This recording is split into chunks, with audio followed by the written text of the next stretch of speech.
I came across a story that stopped me cold. A man with his life together, owns his home, solid career, goes to the gym, mentally stable, not a drifter, not a mess. And he said dating apps sent him out to therapy. Not a breakup, not a divorce, not getting cheated on. The apps themselves broke him. And once you understand why, you'll realize he's not an outlier. He's the preview. Because men are walking away from dating right now in the mid 2020s. Not just the young guys who never got started. I'm talking about men in their 40s, 50s, even 60s.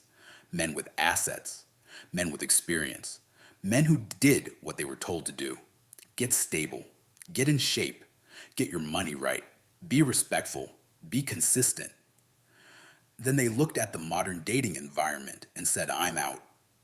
Not because they hate women, not because they're bitter by default, because they ran the numbers emotionally, financially, and psychologically.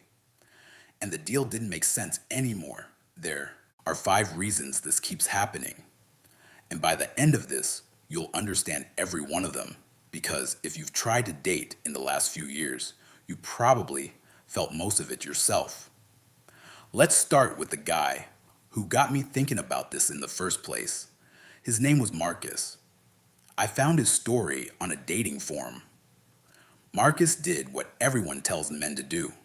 He got on the apps, Bumble, Hinge, Match, Tinder. Even paid for one of the serious platforms because he thought, maybe if you pay, you filter out the nonsense. Maybe the paid ones are where the adults are. Maybe that's where people who actually want a relationship go. He spent months building his profile, not 5 minutes, months. Better photos, better prompts, a bio that sounded normal, confident, and human. No desperation, no weird jokes, no alpha gimmicks. Just a man presenting himself clearly. And here's the part men will respect. He actually put in effort. Most guys don't. Marcus wrote real messages, not copy paste, hey beautiful garbage. Thoughtful openers, specific references to something in her profile, a real question, something that took 5 minutes to craft when he could have just swiped and moved on. The kind of message you write when you're actually trying to connect. How often did he get a response? Once every few months? Let that sink in. A homeowner, career, in shape, grown man, trying, and he's hearing back at a pace that makes dating feel like waiting on a quarterly earnings report. Checking his phone, thinking, maybe this month the numbers improve. And then Marcus said something that should terrify you, because you know it can happen to you too. He said the apps crushed his self-esteem so hard, he went to therapy. Not because he couldn't handle one woman saying no, because he could handle rejection. What he couldn't handle was feeling invisible. Day after day, week after week, putting effort in, getting almost nothing back. It didn't feel like dating. It felt like being erased. Now here's the important part. Marcus didn't suddenly become unattractive. He didn't suddenly become defective. The environment made him feel defective. And that's reason number 1, men are walking away. Reason 1, dating apps are not dating platforms. They are attention markets. Most men still think dating apps are a tool, like a gym membership, like a map, like a place where you show up, put in effort, and get results. That's not what they are. They are businesses built to monetize attention. They make money when you stay inside the system, not when you exit it. And once you understand that, a lot of your frustration stops being personal. Think about the structure. A dating app has a limited supply of what most men want: female attention and female response. And it has an unlimited supply of what it sells to women: options. So the platform doesn't reward fairness, it rewards engagement. It rewards swiping. It rewards the feeling that something might happen soon if you just keep going. This is why dating apps are engineered like slot machines. Intermittent reinforcement. Most pulls give you nothing. Some pulls give you just enough to keep you playing. A match that never replies. A conversation that dies. A date that goes nowhere. Then a good one. Then nothing again. You're not building a relationship. You're being trained to keep pulling the lever. And when the supply and demand is uneven, the experience becomes radically different. Most men are competing in a pool where attention is scarce. Most women are navigating a pool where attention is overwhelming. Same app, two completely different realities. So what happens? Women naturally become choosier and faster with filtering. Not because they're evil, because if you have 200 messages, you cannot treat every man like a serious prospect. You triage, you scan, you dismiss quickly. You make decisions based on photos, short lines, and tiny signals. And men on the other side experience that as coldness, randomness, and disrespect. But it's often just overload. Meanwhile, men are paying money to increase visibility, boosts, premium, priority likes, super likes, all different names for the same promise. Give us money and we'll show you to more people. But here's the brutal truth. Visibility doesn't guarantee interest. It doesn't guarantee response. It doesn't guarantee a date. It just guarantees you'll keep trying. And this is where men lose their minds. Because men are wired to believe effort should translate to outcome. If I improve my profile, if I write better messages, if I pay for premium, my results should improve. In real life, that logic often holds. In this environment, the rules are different. You can do everything right and still be invisible because the system is not built to reward your effort. It's built to measure your patience. Now add in the biggest psychological weapon of all, comparison. A man gets a small number of matches and assumes something is wrong with him. A woman gets a large number of matches and assumes the right man is somewhere in that pile. So men feel rejected and defective. Women feel overwhelmed and unsatisfied. Both feel frustrated. The app profits either way. That's the first reason. Apps don't just fail men. They drain men. They convert the normal discomfort of dating into a constant drip of low-grade humiliation. And if you stay in that long enough, you don't just lose confidence, you lose trust in your own value. That's why a man like Marcus ended up in therapy, not because he was weak, because the environment was corrosive. Now let's move to reason 2. This one is simple, but it's the one most men avoid calculating because the answer makes them angry. Reason 2. Modern dating is financially upside down for men. A lot of guys have this vague sense that dating is expensive, but they don't sit down and do the math. They don't pull up statements and add it up across a year. Subscriptions, boosts, haircuts, clothes, gym costs, meals, drinks, Ubers, events, tickets, hotels, the just in case spending.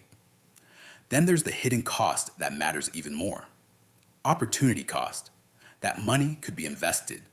That time could be used. That energy could be building something that lasts. Instead, you're funding a constant audition with strangers who may never speak to you again. If a date goes well, spending money isn't the issue. That's part of building. That's normal. If there's mutual investment and shared effort, you don't resent a dinner.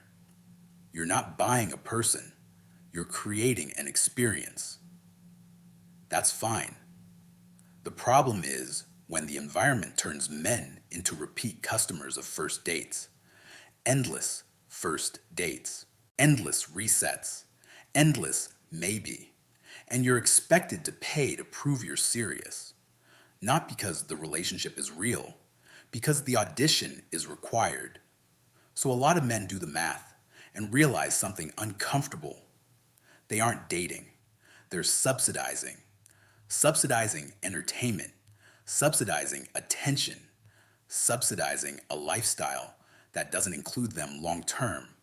And that's where the financial celibacy idea comes from. Men saying, I'm not spending money just to be evaluated.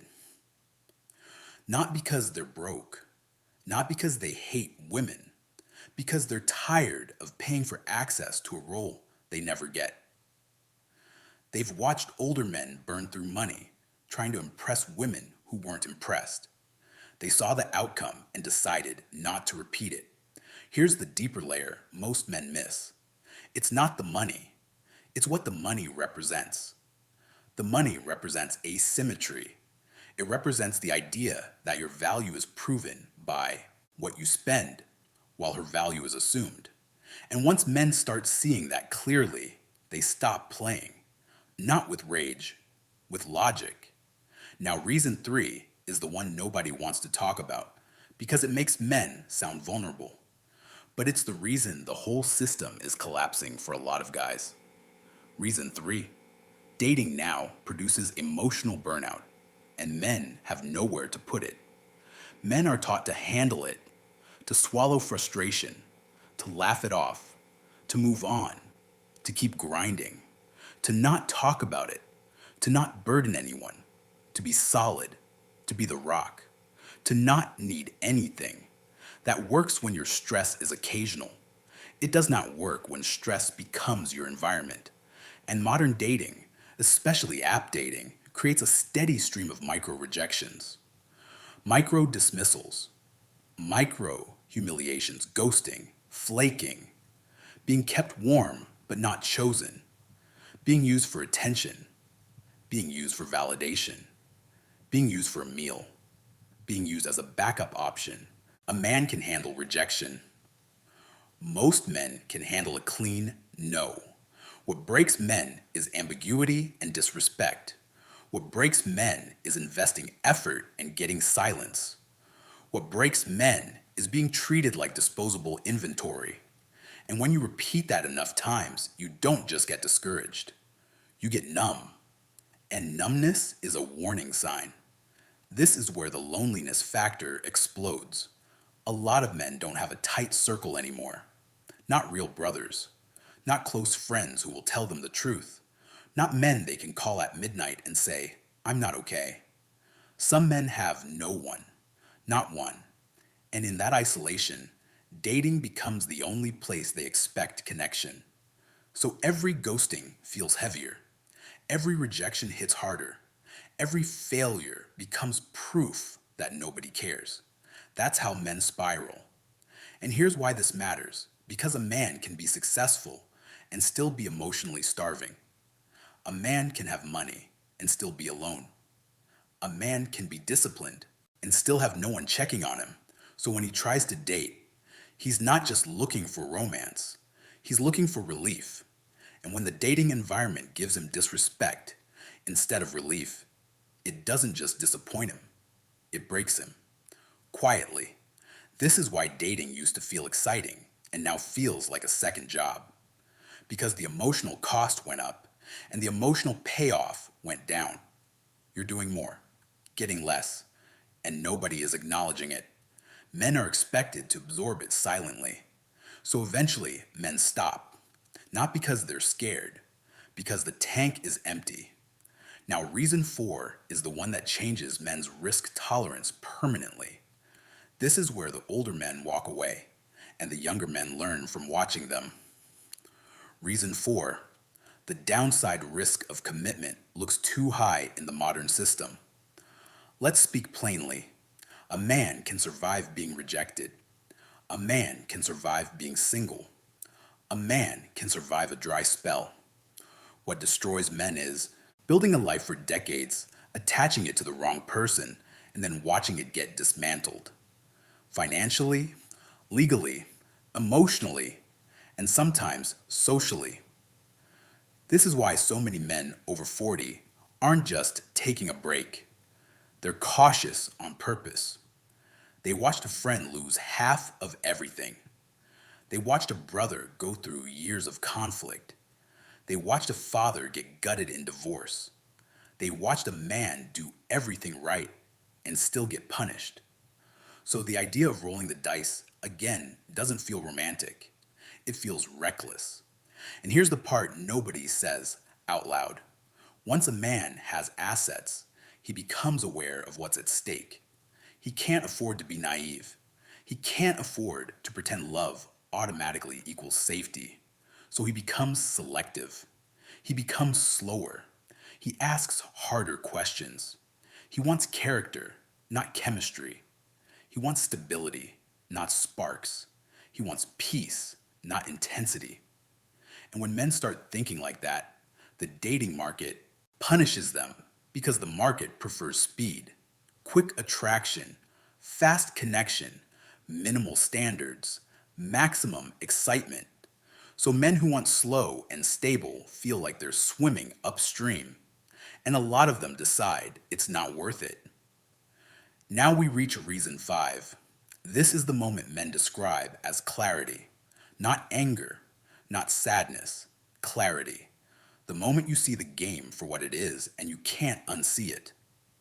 Reason 5, men hit the clarity wall and it permanently changes what they're willing to tolerate. This is the part that separates a man who keeps chasing from a man who steps back and rebuilds his life.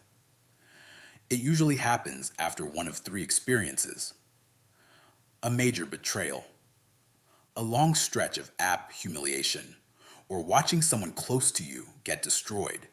And when it happens, something inside you shuts off. Not your desire, your illusion. I read something from a divorced man once that I haven't forgotten. He wasn't ranting. He wasn't blaming. He sounded tired in a way that sleep doesn't fix. He said he would have given his life for his wife. He burned himself out trying to make her happy.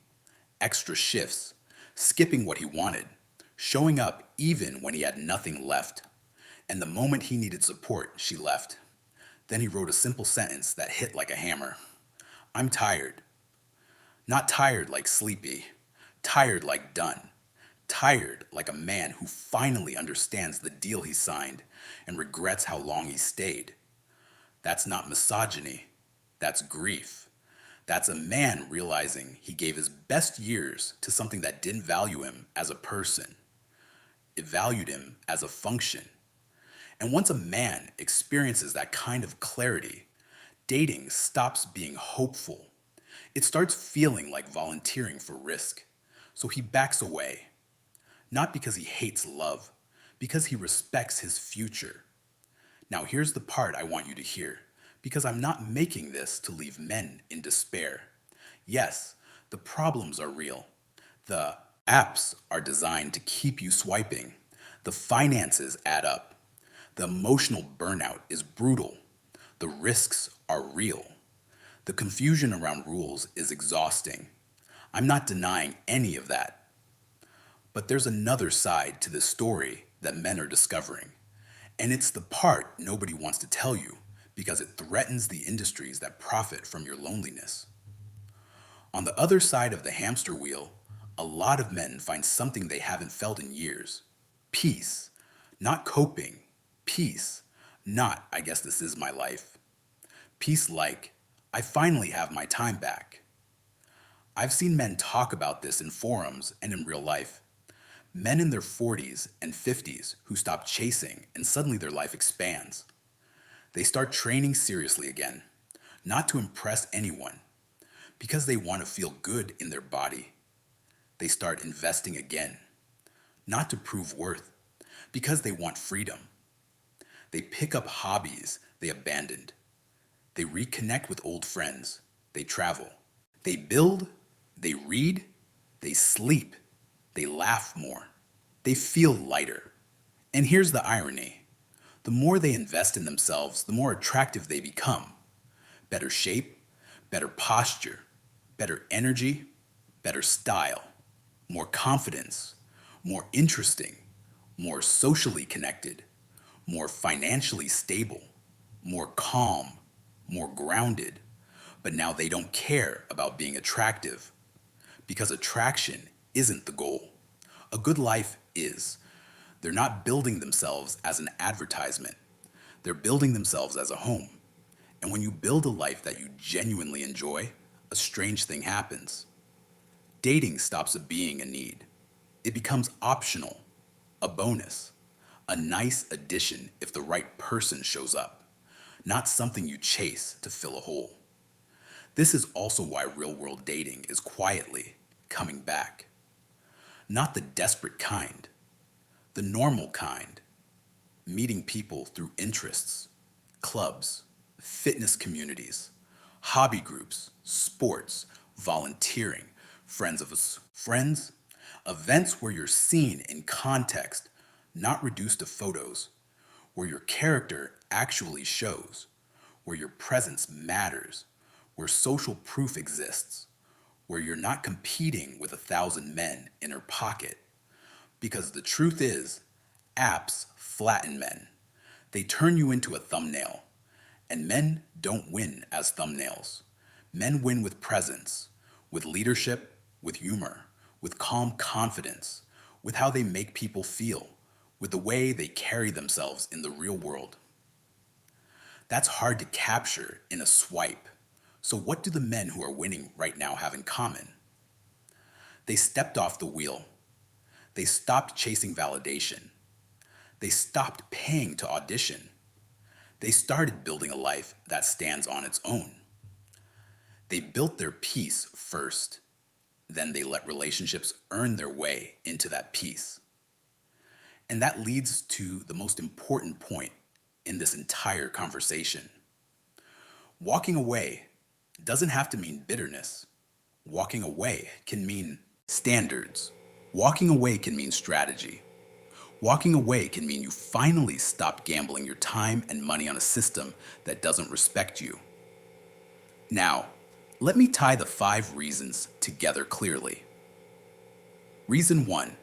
The apps are attention markets designed to monetize your hope, not solve your life. Reason 2. The financial math of constant audition dating is upside down for men, and the return is often near zero. Reason 3. The emotional cost is real, and men don't have enough support systems to process it, so burnout becomes identity. Reason 4. For men with assets and experience, the downside risk of commitment looks too high to be casual about. Reason 5. After enough pain, men hit the clarity wall, and clarity kills tolerance for disrespect. And once you've seen those 5 factors, you stop asking, what's wrong with me? You start asking, what am I participating in? That shift alone saves a man's mind. Now, I'm not here to tell you what to do. If you want to date, date. If you want marriage, pursue it. If you want a family, build it. Those are honorable goals, but do it with your eyes open. Do it like a man making a serious decision, not a man chasing comfort in a weak moment. Know what you're signing up for. Know what you're risking. Know what you require. And never let loneliness talk you into a situation that costs you the next 20 years.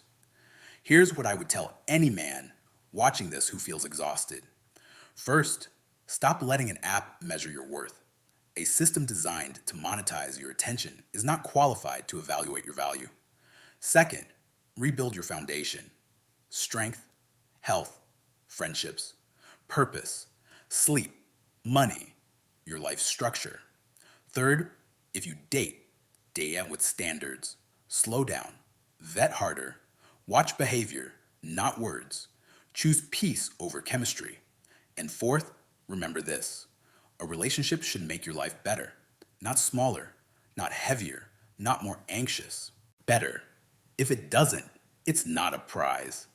If you saw yourself anywhere in this, app burnout, the financial drain, the ghosting, the empty tank, that moment where you just think, I'm done. You're not broken.